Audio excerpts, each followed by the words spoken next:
गोष्ट आपलीच आहे. नमस्कार मंडळी, आज आपण आलेलो आहे KR-पुरम बेंगलोर येथे बापू सोबत गोष्ट आपलीच आहे या कार्यक्रमात. आज आपण भेटणार आहे अशा जोडीला ज्यांनी 40 वर्ष फक्त बँकेत अकाउंट्सच ओपन केली नाहीत, पण त्यांनी एकमेकाच्या हृदयामध्ये एवढा इंटरेस्ट जमा केलेला आहे की लग्नाला जवळपास 40 वर्ष झाले तरी त्यांचं प्रेम नातं हे फिक्स डिपॉझिटसारखं मजबूत आहे. तर जाणून घेऊया आज आपण आजपर्यंतच्या त्यांच्या प्रवासात किती ट्रान्झॅक्शन्स त्यांना झेलावी लागली. तर स्वागत करूया स्मिता बर्वे आणि सतीश बर्वे.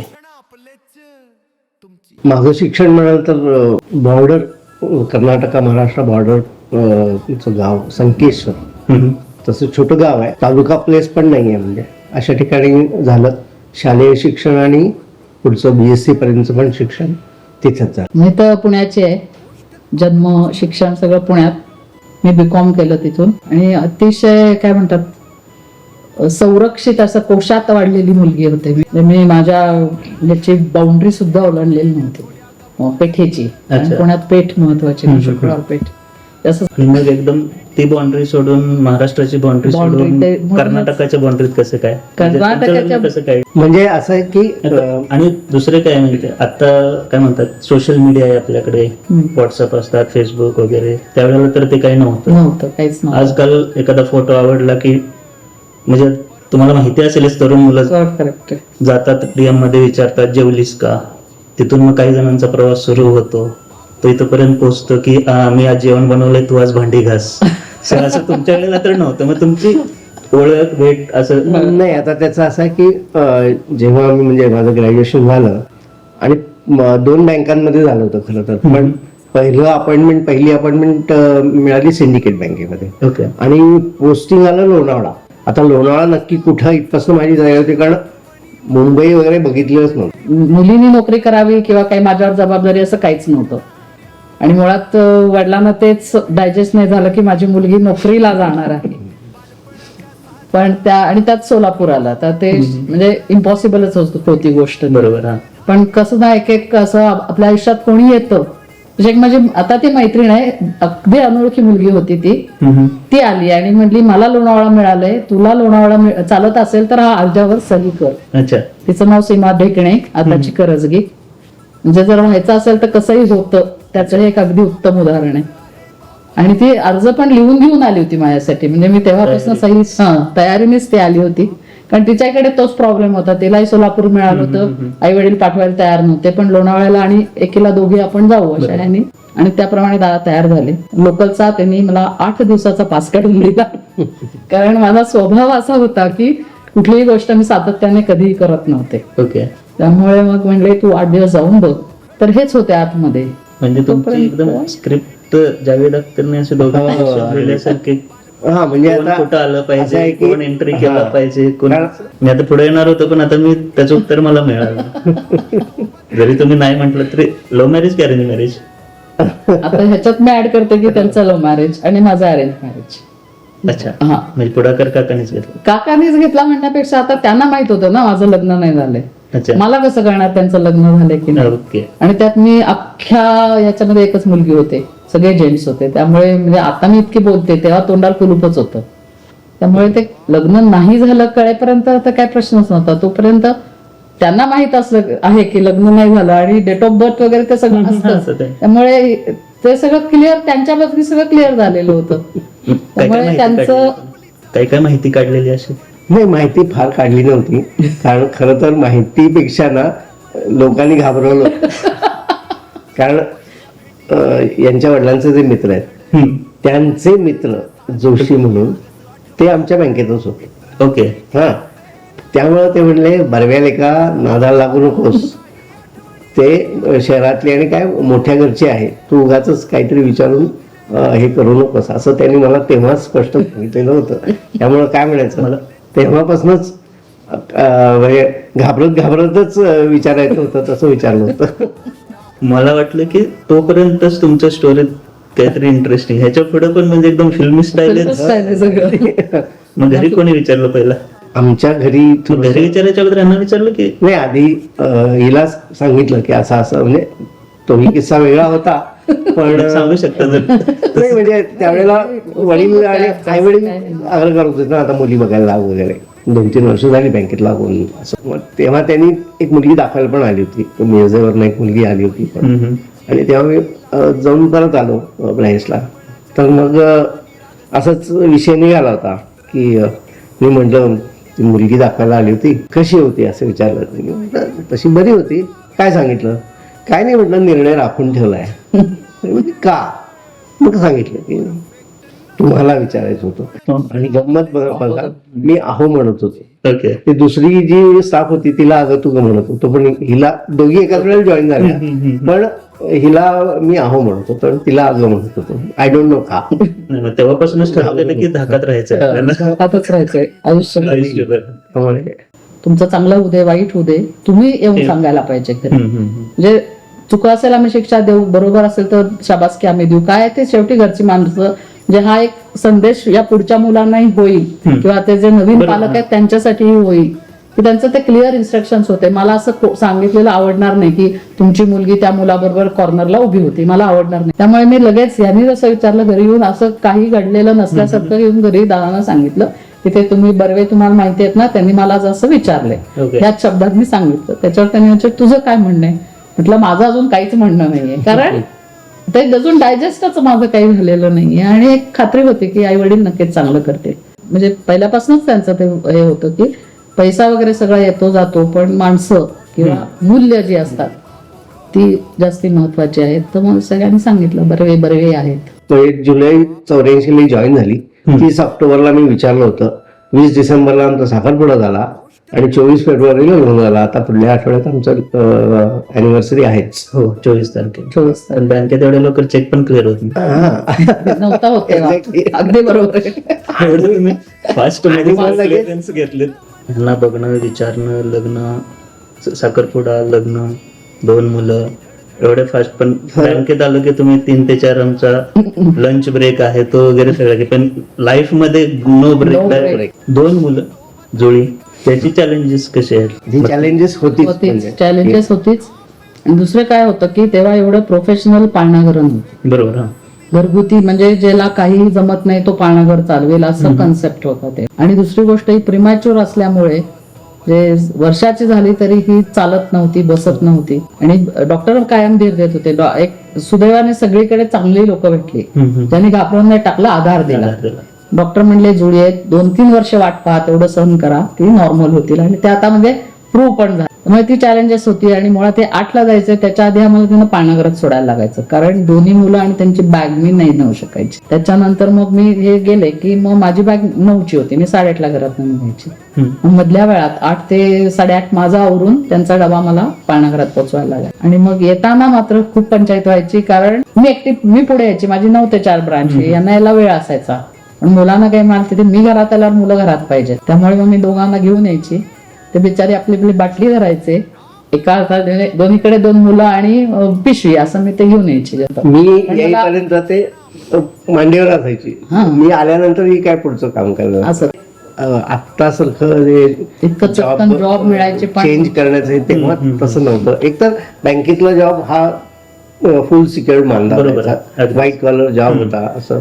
त्यामुळे तो जॉब मिळाल्यानंतर सोडण्याचा प्रश्नच. म्हणजे एक वेळ आधी मनात होतं की मुलं झाल्यावर सोडावी, पण ही दोघं झाल्यावर तो विचार कधीच पुढे मनात आला नाही.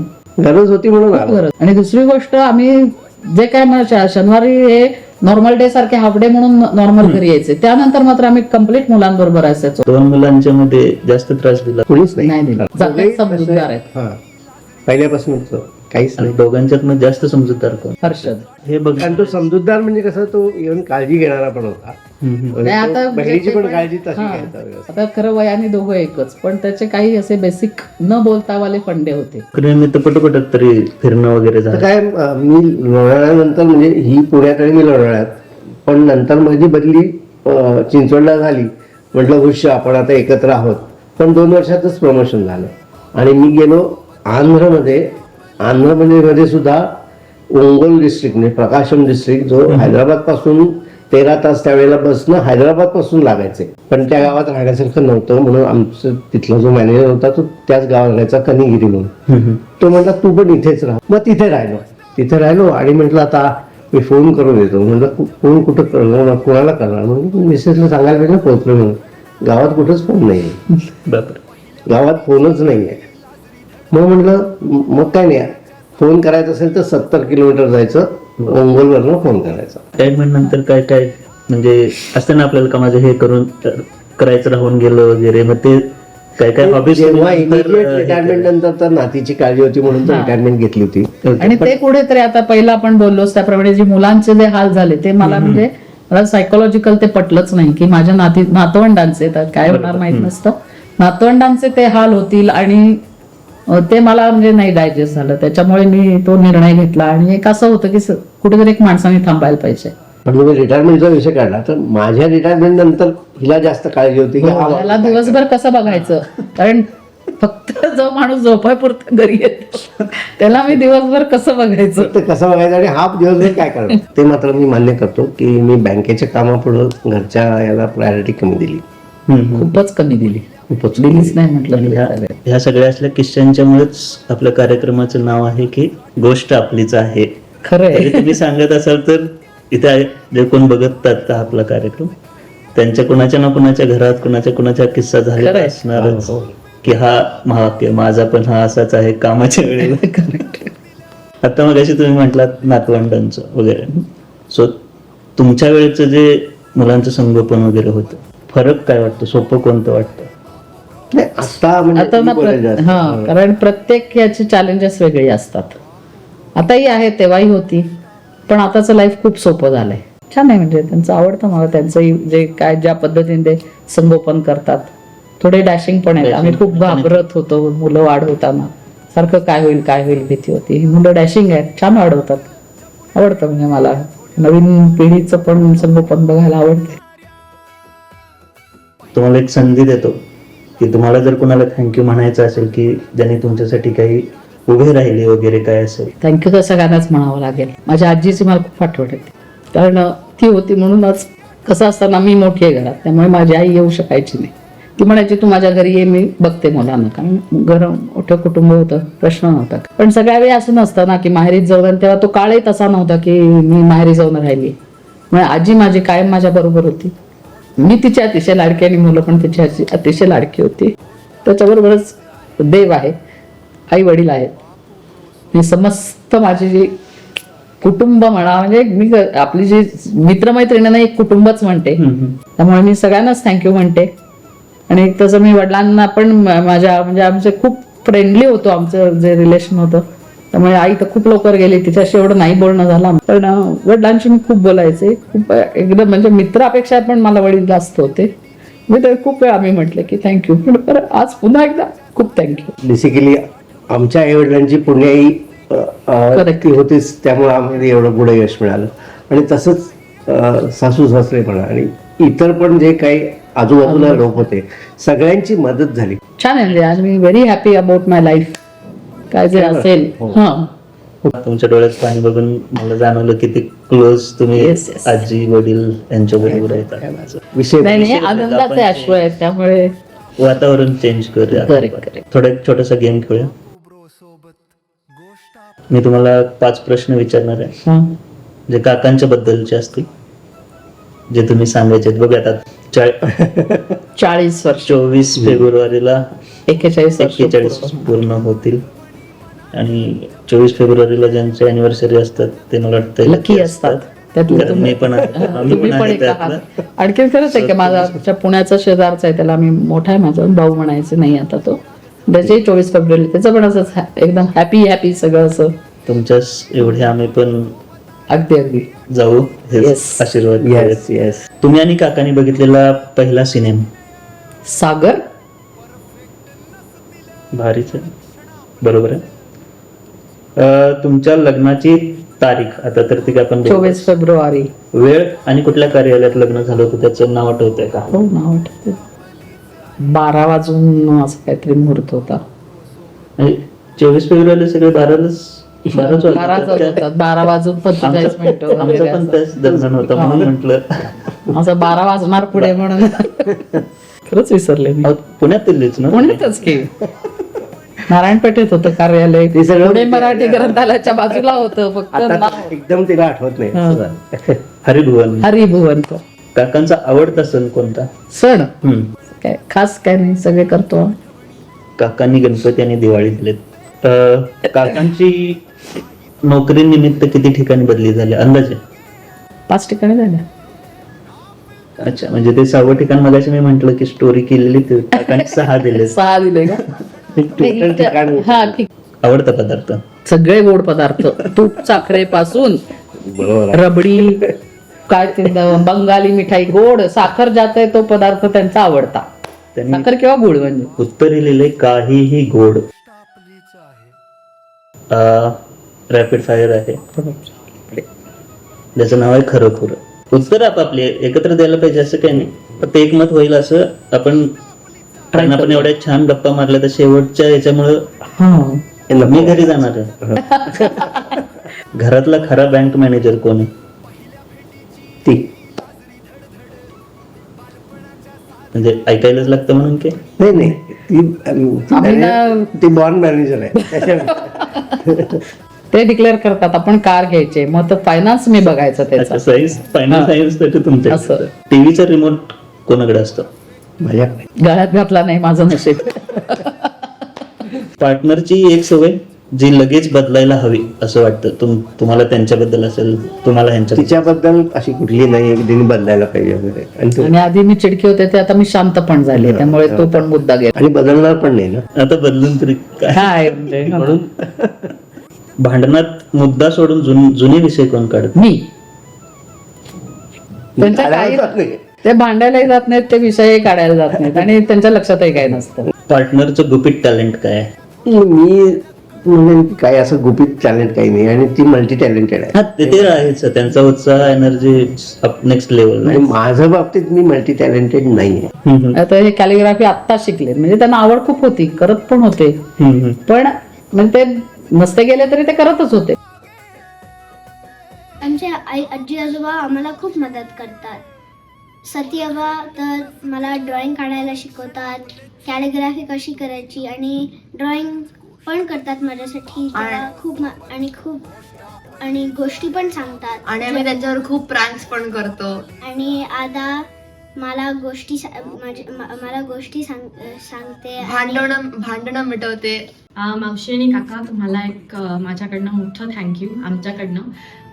ही टायमिंग ॲक्च्युली व्हेरी परफेक्ट, कारण नेक्स्ट वीकच तुमची ॲनिव्हर्सरी पण आहे, सो हॅपी ॲनिव्हर्सरी. एवढं सांगायचं होतं की एवढे वर्ष सपोर्ट केल्याबद्दल थँक्यू तुम्हाला. तुमचं अपब्रिंगिंग म्हणजे स्नेहा आणि हर्षदमध्ये जे दिसतं त्याच्याबद्दल पण आय फील व्हेरी प्राऊड की I got a husband like him, आणि जो इतका छान लेवल हेडेड आहे. सो ते आहे. आणि आमच्याकडनं जस्ट एक मोठा थँक्यू तुमच्यासाठी. हॅलो, मी जास्त बोलत नाही, कृतीतूनच करून दाखवतो, आणि हे थोडंफार तुमच्या शिकवणामुळेच असणार आहे याची मला खात्री, आणि तुम्हालाही खात्री आहे. तुमच्या रिटायरमेंट नंतर तुम्ही तुमच्या आवडी निवडी अजून जपत आहात, आणि आम्ही पण त्याला हातभार लावतो, आणि वाईसी वर्सा आमच्या आवडी निवडी पण आम्ही जपू शकतोय, आणि तुम्ही पण आम्हाला तसंच प्रोत्साहन देताय. ते असंच सुरू राहू दे, हेच मागणं आहे. आणि परत तुमच्या दोघांकडनं खूप खूप धन्यवाद. आई बाबा, तुम्ही आजपर्यंत आमच्यासाठी जे काही केलंय त्याच्या बदल्यात कधी धन्यवाद मी तुम्हाला म्हटलं नाहीये, तर आज एक ही संधी मिळाली आहे मला, तर मला तुमचे खूप खूप आभार मानायचे आहेत की तुम्ही आम्हाला इतके चांगले संस्कार देऊन इतकं चांगलं वाढवलं आहे. एकतर आम्ही जुळी मुलं, कधीही आमच्या दोघात कंपॅरिझन तुम्ही केलं नाही, कायम आम्हाला प्रोत्साहनच देत राहिलात, आणि सगळीकडे तुम्ही आमच्या पाठीशी खंबीरपणे उभे होतात, त्याबद्दल तुमचे खूप खूप आभार. असेच आमच्याबरोबर कायम राहा, आणि तुमच्या पुढच्या वाटचालीसाठी खूप खूप शुभेच्छा. आई बाबा, बऱ्याच वेळेला मुलं आई वडिलांना गृहीत धरतात, पण आज ही अशी संधी आहे ज्याच्यात आम्ही तुम्हाला आत्तापर्यंत सगळ्या गोष्टींना धन्यवाद असं म्हणू इच्छितो. बऱ्याच वेळेला आम्ही असं बघितलेलं आहे, जेव्हा स्नेहा लंडनमध्ये असताना तुम्ही सुरभीला खूप चांगलं सांभाळलं, त्याच्याशिवाय हे शक्य झालं नसतं.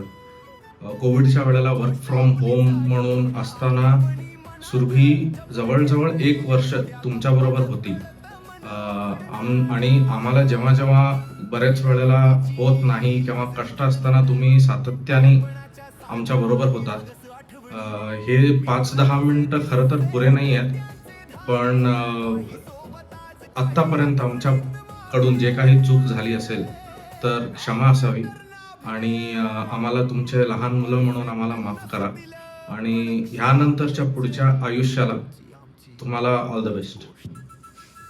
सो आत्ताच्या पिढीला, आमच्या जनरेशनला तुम्ही काय एक संदेश द्याल किंवा संदेश देण्यात काही मोठं नाही, पण थोडी ऍडजस्टमेंट प्रत्येकानेच करावी लागते. प्रत्येकात भांडणं असतात, हा, पण ऍडजस्टमेंट महत्वाची. आणि थोडासा इगो बाजूला ठेवला की जे आता मी बऱ्याच घरात पाहते की अगदी अशी कामं ठरलेली आहेत की भांडी याने धुवायची, उदाहरण देते, आणि मग ती भांडी खूप होऊन चालली आहेत, त्याला वेळ नाहीये, समजा मुलाला वेळ नाहीये, ती सून बघत बसते, टीव्ही बघ, हे बघ. असं नाही आम्ही केलं, आमची वाटलेली नव्हतीच कामं, रादर यांना काही येतच नव्हतं.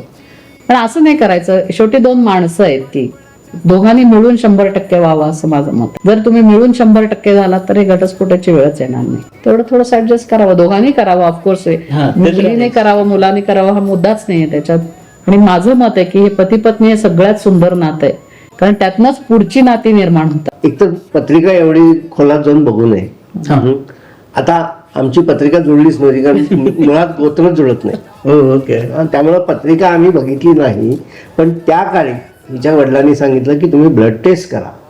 आता त्यावेळेला ब्लड टेस्ट करा बघा, आणि ते म्हणले ते मॅच होत असेल, तुम्हाला कॉम्प्लिकेशन होणार नसतील तर पुढे जावा. 36 गुण जुळवून 1 वर्ष 2 वर्षानंतर 36चा आकडा होण्यापेक्षा थोडी ऍडजस्ट प्रत्येकानेच करावी असं. खूप छान तुम्ही वेळ दिलात, आमच्याशी गप्पा मारल्यात, आम्हाला बरेच शिकण्यासारखं आहे आत्ताच्या पिढीला तरी.